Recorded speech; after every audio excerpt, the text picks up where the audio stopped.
പണ്ട് കാലങ്ങളിൽ നമ്മൾ കേട്ട പോലത്തെ ഒരു കഥയിലേക്ക് ആണല്ലോ വന്നത്. അപ്പോൾ പക്ഷേ ആ കാലഘട്ടത്തിൽ കഥ പറയുമ്പോൾ ആ കാലഘട്ടത്തിലുള്ള ആൾക്കാർ അനുഭവിച്ച അതേ സ്വാതന്ത്ര്യ സൗഹൃദവും വിനീതനും കൂട്ടുകാർക്കും അല്ലെങ്കിൽ അത്തരം ഒരു സോണിലേക്ക് എത്താൻ പറ്റിയെന്ന് പറയുന്നത് ഇന്നത്തെ സിനിമയിൽ സംഭവിക്കാൻ സാധ്യത വളരെ കുറവുള്ളൊരു കാര്യമാണ്. അന്നത്തേതെന്ന് പറയുന്നത് വേറെ ലെവലാണ്. നമുക്കത് കേൾക്കുമ്പോൾ നമുക്കൊരു ഭയങ്കര ഫീലാണത്. അതെ അതെ, എവിടേക്കോ അതിൻ്റെ ഒരു ചെറിയ ശതമാനം സിനിമയിൽ കണ്ട പോലെ തന്നെ സിനിമയ്ക്ക് പുറത്തുള്ള ജീവിതത്തിൽ സംഭവിച്ചിട്ടുണ്ട്. ഈ ഇങ്ങനൊരു കഥയിലേക്ക് വരുമ്പോഴത്തേക്കും ഈ ശ്രീനിയേട്ടൻ്റെ എന്നുള്ള എന്തെങ്കിലും ഇൻപുട്സ് ഉണ്ട്? ഈ പഴയകാല ഈ അനുഭവങ്ങൾ എന്തെങ്കിലും, ഈ പഴയ സിനിമ നമുക്ക് തന്നെ ഒരുപാട് കേട്ടതും ഒക്കെ കണ്ടതുമായിട്ട് അല്ലാതെ എന്തെങ്കിലും ശ്രീനിയേട്ടൻ്റെ ഇൻപുട്സും എല്ലാം ഈ പഴയ കാലത്തിലെ എക്സ്പീരിയൻസ് വല്ലതും വിനീത് എടുത്തിട്ടുണ്ടോ? ചോദിക്കുകയോ മനസ്സിലാക്കുകയോ? ഇതിനു മുമ്പ് ഞാൻ അച്ഛൻ്റെ അടുത്ത് കേട്ട കഥകളൊക്കെ നമ്മളിങ്ങോട്ട് ഇംപ്ലിമെൻറ്റ് ചെയ്തിട്ട് അങ്ങനെ. ഇപ്പോൾ പടത്തിന് രണ്ട് അഭിപ്രായമാണ്, മോശമാണ് മോശമല്ലേ എന്നൊരു അഭിപ്രായമുണ്ട്. ആ സാധനം അങ്ങനെ തിരിച്ചു വെച്ചതാണ്. അപ്പോൾ അങ്ങനെയുള്ള കുറച്ച് സാധനങ്ങളൊക്കെ ഉണ്ട്. പിന്നെ അച്ഛൻ നാടകം ചെയ്തുകൊണ്ടിരിക്കുന്ന സമയത്താണ് ഒരു ടെലിഗ്രാം വന്നിട്ട് മറ്റേ മെഡ്രാസിലേക്ക് വണ്ടി വരുന്നത്. അതായത് ഫിലിം ഇൻസ്റ്റിറ്റ്യൂട്ട് കഴിഞ്ഞിട്ട് തിരിച്ച് നാട്ടിൽ വന്ന് നാടകങ്ങൾ ചെയ്തു തുടങ്ങാം എന്നിങ്ങനെ ആലോചിക്കുന്ന സമയത്താണ് വിളി വരുന്നത്. ഒരു എനിക്ക് തോന്നുന്നു ഒറ്റപ്പെട്ടവർ എന്ന് പറഞ്ഞ ഇതൊരു സിനിമയ്ക്ക് വേണ്ടിയിട്ട്. പിന്നെ മെഡ്രാസിലേക്ക് കയറിയതാണ്. പിന്നെ തിരിച്ചു വരവ് ഉണ്ടായിട്ടില്ല, നടന്നില്ല. ആ ഒരു ഡയലോഗാണ് ധ്യാൻ പറയുന്നത്, ഞാൻ ക്ലാസ്സിൽ നിന്നല്ലേ പോകുന്നു, ഞാൻ ഈ നാട്ടിൽ നിന്ന് പോകുന്നത്. അപ്പൊ അങ്ങനെ നമ്മൾ പറഞ്ഞു നേരത്തെ നമ്മൾ ഇൻസ്പയർ ചെയ്യുന്നത്. പിന്നെ ഞാൻ സ്ക്രിപ്റ്റ് എഴുതി കഴിഞ്ഞിട്ട് പ്രിയനങ്ങളിന് പോയി വായിച്ചു കൊടുത്തിരുന്നു. അപ്പോൾ പ്രിയനങ്ങൾ ഫസ്റ്റ് ഹാഫ് കേട്ട ഉടനെ ഭയങ്കര ഹാപ്പി ആയിരുന്നു. അപ്പോൾ എന്നോട് പറഞ്ഞു, എടാ ഒരു സംഭവം ഉണ്ടെന്ന് പറഞ്ഞിട്ട് ഒരു റെക്കോർഡിംഗ് സ്റ്റുഡിയോയിൽ വന്നൊരു സാധനം. പണ്ട് ഈ വയലിനിസ്റ്റ് വായിക്കുന്ന സമയത്ത് ഈ കമ്പി തൊടാണ്ട് ഇങ്ങനെ ഡമ്മിയായിട്ട് 2-3 ആൾക്കാർ ഇരുത്തും. അത് പൈസ അടിക്കാൻ വേണ്ടിയിട്ട് ഇൻചാർജുമാർ ഇരുത്തുന്നതാണ്.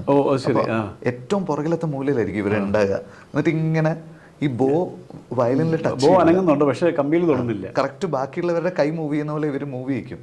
ഇത് മലയാളത്തിലൊരു പ്രൊഡ്യൂസർ പിടിച്ചിട്ട് സ്റ്റുഡിയോയിൽ ഭയങ്കര ഇഷ്യൂ ആയി. എന്നിട്ടാണ് 10 മിനിറ്റിനുള്ളിൽ കമ്പി തൊട്ട് വായിക്കുന്ന ആൾക്കാരെ നീ ഇവിടെ കൊണ്ടുവന്ന് ഇരുത്തിയില്ലെങ്കിൽ എൻ്റെ തനിക്കൊണ്ടെന്ന് നീ അറിയുന്ന ഒരു ഭയങ്കര ചീത്തയൊക്കെ വിളിച്ചിട്ടുണ്ട്. അപ്പോൾ ഈ സാധനം പ്രിയനങ്ങൾ എന്നോട് പറഞ്ഞ, അപ്പോൾ പറഞ്ഞ ഉടനെ ചോദിച്ചു, പ്രിയനങ്ങളെ ഞാനിത് എടുത്തോട്ടെ എന്ന് ചോദിച്ചു. എടാ നീ എടുത്തോടാ എന്ന് പറഞ്ഞു. പക്ഷെ അതുപോലെ രസമായിട്ട് ആ പടത്തിൽ വന്നിട്ടുണ്ട്. അതെ, അത് ബിജു ആണത് ചെയ്തിട്ടുള്ളത്. അപ്പം ഞാൻ ഇതിനു മുമ്പും ഒരു ഇൻ്റർവ്യൂ, ഇത് പടം ഇത്രയും ദിവസം കഴിഞ്ഞു അല്ലല്ല, ഞാൻ അതുകൊണ്ട് പല കാര്യങ്ങളും ഞാനിത് പറയുന്ന സിനിമ ഇത്രയും ദിവസം വന്നുകൊണ്ടിരുന്ന നമ്മളതിനകത്ത് വേറെ ഒളിച്ചു. നമുക്ക് ഒത്തിരി കാര്യങ്ങൾ പറയാൻ പറ്റും, സിനിമ ഇറങ്ങിയ സമയത്ത് പറ്റില്ലല്ലോ. അതെ, അന്നത്തെ കാലത്തെ ഒരു നോട്ടബിൾ പ്രൊഡ്യൂസർ ഉണ്ടാക്കിയൊരു ഇഷ്യൂ ആണത്. അവിടെയാണ് ശരിക്കും പറഞ്ഞാൽ തമിഴ്നാട്ടിൽ പോയിട്ട് ഒരു മലയാളിയാണ് ഇത് കണ്ടുപിടിക്കുന്നത്. അവിടെ അത്രയും തമിഴ് പ്രൊഡ്യൂസേഴ്സ് ഉണ്ടായിട്ട് ഇവർ വളരെ സിമ്പിളായിട്ട് ഈ സാധനം കാലാകാലങ്ങളായിട്ട് ചെയ്തുകൊണ്ടിരിക്കുകയാണ്. അപ്പോൾ അങ്ങനെ പ്രിയനങ്ങൾ അങ്ങനെ കുറച്ച്, ഇപ്പോൾ സ്വാമീസ് ലോഡ്ജിൽ സ്വാമിനാഥൻ എന്നാണ്. അപ്പോൾ പണ്ട് എവിടെയോ വായിച്ചിട്ടുണ്ടായിരുന്നു. അപ്പോൾ ഞാൻ ആ ക്യാരക്ടറിന് വേറെ പേരാണ് ഇട്ടത്. അപ്പോൾ ഞാൻ എഴുതുന്ന സമയത്ത് എനിക്ക് മനസ്സിൽ വന്നില്ല.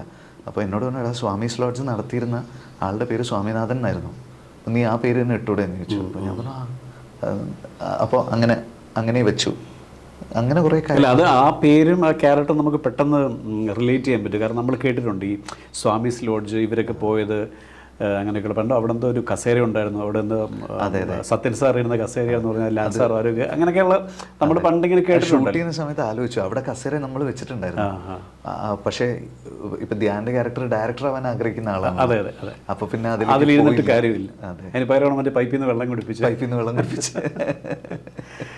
ധ്യാൻ ആക്ച്വലി ഇതിലേക്ക് വരുമ്പോഴത്തേക്കും ഞാൻ പറഞ്ഞില്ല, എനിക്ക് പേഴ്സണലി ഏറ്റവും സന്തോഷമുള്ള കാര്യം ധ്യാൻ എന്ന് പറഞ്ഞൊരു ആക്ടറെ അല്ലെങ്കിൽ എന്നെപ്പോലുള്ള അല്ലെങ്കിൽ ധ്യാനം ഇഷ്ടപ്പെടുന്ന ആൾക്കാർ ഒരുപാട് നാളായിട്ട് കാണാൻ ആഗ്രഹിക്കുന്ന പോലത്തെ ഒരു ആക്ടർ എന്നുള്ള നിലയിലുള്ളൊരു പെർഫോമൻസാണ്. അതും ഈ പറഞ്ഞ പോലെ ഒരു ചെറിയ പ്രായം മുതൽ ഒരു വാർദ്ധക്യം വരെയുള്ളൊരു കാലഘട്ടത്തിലൂടെ കടന്നു പോകുന്ന ഒരു ക്യാരക്ടറാണ് ധ്യാൻ്റെത്. പക്ഷെ ധ്യാൻ അത് വളരെ കൈയടക്കത്തോട് കൂട്ടിയിട്ട് ധ്യാൻ്റെ ശരീരഭാഷയിലും അതുപോലെ തന്നെ ശരീരത്തിലും ശബ്ദത്തിലും ധ്യാനത് കീപ്പ് ചെയ്തു എന്നുള്ളത് ഞാൻ പറഞ്ഞില്ല. എൻ്റെ ഈ പേഴ്സണലി ഈ സിനിമ കാണുമ്പോൾ ഈ സൗഹൃദ കൂട്ടായ്മയിൽ ഉപരിയായിട്ട് നമുക്ക് പേഴ്സണലി ഇഷ്ടമുള്ള അറിയാവുന്ന ഒരാൾ ഒരു നടൻ എന്നുള്ള നിലയിൽ നമ്മളെ വിസ്മയിപ്പിച്ചു എന്ന് പറയുന്നതാണ് എൻ്റെ പേഴ്സണലി ഈ സിനിമയിലെ ഏറ്റവും ഹൈലൈറ്റുള്ള കാര്യം.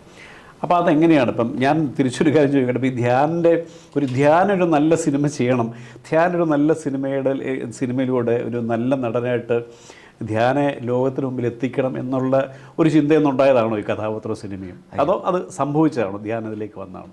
അല്ല, ഇത് സത്യം പറഞ്ഞു കഴിഞ്ഞാൽ ഇനിയിപ്പോൾ പറയാം, ഞാനിത് ലാലങ്കളും അച്ഛനും കൂടി ചെയ്യണമെന്ന് ആഗ്രഹിച്ചൊരു സിനിമയാണ്. ഇപ്പോൾ ഇതിൻ്റെ സെക്കൻഡ് ഹാഫ്, അതായത് ഫസ്റ്റ് ഹാഫ് ഇവർ രണ്ടുപേരും, സെക്കൻഡ് ഹാഫ് ലാലങ്കളും അച്ഛനും, ആ രീതിയിൽ ഞാൻ ആലോചിച്ചൊരു സിനിമയായിരുന്നു ഇത്. അപ്പോൾ ഇതിൻ്റെ സെക്കൻഡ് ഹാഫിലുള്ള ഡയലോഗ്സ് ഒക്കെ ശ്രദ്ധിച്ച് അപ്പോൾ അവർ രണ്ടുപേരും ചെയ്താൽ അത് നന്നായിരിക്കും, അവർ രണ്ടുപേരും അങ്ങോട്ടും ഇങ്ങോട്ടും കളിയാക്കിയാൽ നന്നായിരിക്കും എന്നൊക്കെയുള്ള രീതിയിലാണ് ഞാനത് എഴുതിയിട്ടുള്ളത്. പക്ഷെ പിന്നെ ഇതൊരു പ്രൊജക്റ്റ് എന്നുള്ള രീതിയിൽ ഇവരെ അപ്രോച്ച് ചെയ്യുന്നതിന് മുമ്പ് ഒരു സമയം എത്തിയപ്പോഴേക്കും അച്ഛൻ്റെ ഹെൽത്തും കാര്യങ്ങളൊക്കെ വെച്ച് നമുക്ക് മൂന്നാർ പോലൊരു സ്ഥലത്തോ അല്ലെങ്കിൽ അതുപോലെ ഒരുപാട് ദിവസത്തെ ഷൂട്ട് എന്ന് പറയുമ്പോൾ ഒരു റിസ്ക് ഉണ്ടായിരുന്നു. പിന്നെ ഞാൻ അതിലേക്ക് പോയില്ല. പക്ഷേ ഇത് എഴുതുമ്പോഴൊക്കെ ഇവരെ മനസ്സിൽ വെച്ചിട്ടായിരുന്നു ഈ ഒരു ക്യാരക്ടറൈസേഷൻ വന്നത്. അപ്പോൾ ഇവർ രണ്ടുപേരെയും മനസ്സിൽ വെച്ചിട്ട് നമ്മളിത് ആലോചിക്കുമ്പോൾ ഇത് വേറെ ആരെയും കൊണ്ട് നമുക്ക് ജയിക്കാൻ പറ്റില്ലല്ലോ. അപ്പോൾ അപ്പുവും ധ്യാനും ഫസ്റ്റ് ഹാഫ് ചെയ്യണമെന്ന് ആദ്യമേ പ്ലാനിലുണ്ടായിരുന്നു, എനിക്ക് മൈൻഡിലുണ്ടായിരുന്നു. അപ്പോൾ എന്നിട്ട് സെക്കൻഡ് ഹാഫ് ഇവരെന്നുള്ള ശ്രീനേട്ടിലേക്കും വരാം. അതെ, ഞാൻ ഇത്രയും ദിവസം അത് എവിടെയും പറഞ്ഞിട്ടില്ല. Very good. നമുക്കാണത് ഇപ്പോൾ സാധാരണ മാധ്യമ ഭാഷ പറഞ്ഞ ബ്രേക്കിംഗ് ന്യൂസ് അല്ല, അതുകൊണ്ട് തന്നെ പിന്നെ എനിക്ക് ആ ഡയലോഗ്സ് ഒന്നും മാറ്റാൻ തോന്നിയില്ല. കാരണം അത് വളരെ സിൻസിയറായിട്ട് എഴുതിയൊരു സാധനമാണ്. അപ്പോൾ പിന്നെ അവർ ചെയ്യുമ്പോൾ അത് കറക്റ്റായിരിക്കും തോന്നി. അങ്ങനെയാണ് ഇവർ രണ്ടുപേരും ഇല്ലാണ്ട് ഈ സിനിമ, ഇവർ രണ്ടുപേരും പിന്നെ നിവിനും, ഈ 3 ക്യാരക്ടേഴ്സിന് വേറെ റീപ്ലേസ്മെൻ്റ് ഒന്നുമില്ല. അപ്പോൾ ധ്യാനം ചെയ്യുന്ന സമയത്ത് സെക്കൻഡ് ഹാഫിലെ ധ്യാനിൻ്റെ ലുക്ക് എങ്ങനെ വരും എന്നുള്ളതായിരുന്നു എനിക്ക് ഏറ്റവും കൂടുതൽ കൺസേൺ ആയിട്ടുള്ള കാര്യം. അപ്പോൾ അപ്പുവിൻ്റെത് എന്ന് വെച്ച് കഴിഞ്ഞാൽ പുറത്തൊക്കെ ട്രാവൽ ചെയ്തു, ഒരു മ്യൂസീഷ്യൻ. അപ്പോൾ ഇപ്പോൾ ഒരു ഹരിഹരൻ സാറിനെ പോലെയുള്ള ഒരാളുണ്ടല്ലോ, അപ്പോൾ അദ്ദേഹത്തിന് ഈ ഏജിലും അദ്ദേഹം ഭയങ്കര യങ് ആയിട്ടുള്ള ഒരു എനർജിയിലാണ് നിൽക്കുന്നത്. ഹെയറൊക്കെ മറ്റേ വളർത്തി കുറച്ച് ഗ്രേ ചെയ്ത് മുടിയൊക്കെ കെട്ടി അങ്ങനത്തെ ഒരു ലുക്കിൽ ഹരിഹരൻ സാറിനെ പോലെ ഒരു മ്യൂസീഷ്യനെ നമ്മൾ കണ്ടിട്ടുണ്ടല്ലോ. അപ്പോൾ അതുപോലെ അപ്പുവിനെ പ്രസൻറ്റ് ചെയ്ത് കഴിഞ്ഞാൽ രസമായിരിക്കും എന്ന് തോന്നി.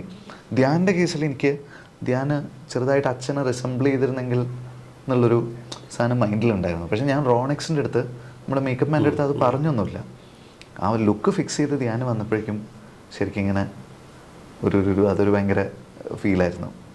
അപ്പം ആ ലുക്കിൽ എനിക്ക് തോന്നുന്നു ധ്യാനും ക്യാരക്ടർ കറക്റ്റായിട്ട്, നമുക്ക് ചില ലുക്കുകൾ ഫിക്സ് ആകുമ്പോൾ ഒരു ഏത് പകുതി നമ്മുടെ ജോലി അവിടെ ഭംഗിയായി തോന്നുന്നു. അതെ. അപ്പോൾ ധ്യാൻ്റെ ക്യാരക്ടർ അങ്ങനെയും അപ്പുവിൻ്റെ ക്യാരക്ടർ കുറച്ചുകൂടെ എനർജറ്റിക് ആയിട്ടും, പ്രായമുണ്ട് എന്നാൽ എനർജിയും ഉണ്ട്, അങ്ങനെയും ആളുകളുണ്ടാവും. ഇപ്പം ഞാൻ ആരുടെയും പേര് പറയുന്നില്ല, അവർ കാണുമ്പോൾ. പക്ഷെ നമ്മൾ ചില ഏജിലുള്ള ആൾക്കാർ ആ എനർജിയിൽ പെർഫോം ചെയ്യുന്നത്, എനർജിയിൽ ഇടപെടുന്നത് കാണാറുണ്ടല്ലോ. അപ്പോൾ ചില ആൾക്കാർ ഈ മാനസികമായിട്ട് തന്നെ എനിക്ക് പ്രായമായി എന്ന് ഉള്ളിലേ ചിന്തിച്ച് കിടക്കുന്ന ആൾക്കാർ എനിക്ക് പ്രായമായില്ല എന്ന് മനസ്സുകൊണ്ട് പറയുന്ന രണ്ടും തമ്മിലുള്ള ഒരു ആറ്റിറ്റ്യൂഡ് വ്യത്യാസമാണ്. പിന്നെ മാത്രമല്ല പെർഫോമൻസ് വൈസും രണ്ടുപേരും ഏജ്ഡ് ആയിട്ട് ബിഹേവ് ചെയ്ത് കഴിഞ്ഞാൽ രണ്ടുപേരും ഒരുപോലെ ഇരിക്കും. അപ്പോൾ അങ്ങനെ വേണ്ടെന്ന് വെച്ചു. ഒരാൾ നല്ല എനർജിയിലും ഒരാൾ, രജനി സാർ കാണുന്നില്ലേ നടക്കുന്ന സ്പീഡ്. രജനി സാറ് ഞാൻ പറഞ്ഞു, നമുക്കൊന്ന് ഒരു ദിവസം മുഴുവൻ അദ്ദേഹത്തിന് എനർജിയെ പറ്റി മാത്രം സംസാരിക്കാൻ സാധിക്കും. അതൊരു വൈബ്രന്റ് എനർജിയാണ്, സ്പീഡൊക്കെ എന്ന് വെച്ച് കഴിഞ്ഞാൽ. അപ്പോൾ അപ്പുവിൻ്റെ കേസിൽ അങ്ങനെ ഇരിക്കട്ടെ, കുറേ ട്രാവൽ ചെയ്തു, അയാൾ ഇപ്പോഴും ലൈവായിട്ട് ഇങ്ങനെ നിൽക്കുന്നു എന്ന് പറയുന്ന രീതിയിൽ ഇയാൾ ഭയങ്കര ഒരു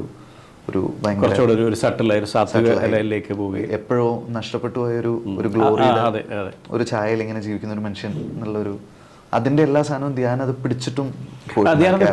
ഞാനത് പറഞ്ഞത് ധ്യാനിലെ ആക്ടർ എന്നുള്ള നിലയിൽ ഞാൻ പറഞ്ഞു, നമുക്ക് പേഴ്സണലി ഭയങ്കര സന്തോഷം തോന്നുന്നത് ധ്യാൻ ആസ് എ പെർഫോമർ എന്ന് പറഞ്ഞാൽ ധ്യാൻ അത് ക്യാരി ചെയ്യാൻ പറ്റി ടിൽ ദ എൻഡ്.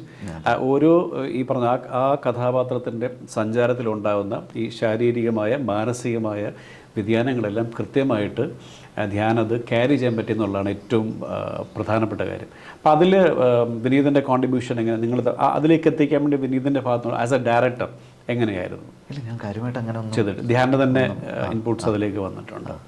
ഇപ്പോൾ ഓവർ ദി ഇയേഴ്സ് ഞാൻ ആക്ടേഴ്സിൻ്റെ അടുത്ത് എന്ത് ചെയ്യണമെന്ന് പറയുന്നതൊക്കെ വളരെ കുറവാണ്. ഇപ്പോൾ നമ്മൾ വിളിക്കുന്ന ആൾക്കാർക്ക്, ഒരുവിധപ്പെട്ട ആൾക്കാർക്കൊക്കെ അവരെന്താ ചെയ്യേണ്ടതെന്നുള്ളത് അറിയാം. എസ്പെഷ്യലി മലയാളത്തിൽ നമ്മൾ ഇപ്പോൾ പല ആക്ടേഴ്സിൻ്റെ കൂടെ നമ്മൾ വർക്ക് ചെയ്യുമ്പോഴും നമ്മുടെ കാസ്റ്റിംഗ് കറക്റ്റ് ആണെങ്കിൽ അവർ വന്ന് ചെയ്യുന്നത് കറക്റ്റായിരിക്കും. നമ്മൾ വെറുതെ പോയി പറഞ്ഞ് വഷളാക്കാൻ അവരുടെ കോൺഫിഡൻസിലങ്ങ് വിട്ടാൽ മതി എന്ന് എനിക്ക് തോന്നുന്നു പല കേസിലും. ഇൻ കേസ് വേറൊരു റൂട്ടിൽ ആൾക്കാർ ആലോചിക്കുന്ന സമയത്ത് ആ റൂട്ടിലല്ല നമ്മുടെ ക്യാരക്ടർ പോകുന്നെങ്കിൽ നമ്മൾ കറക്റ്റ് ചെയ്ത് കൊടുത്താൽ മതി. അതെ.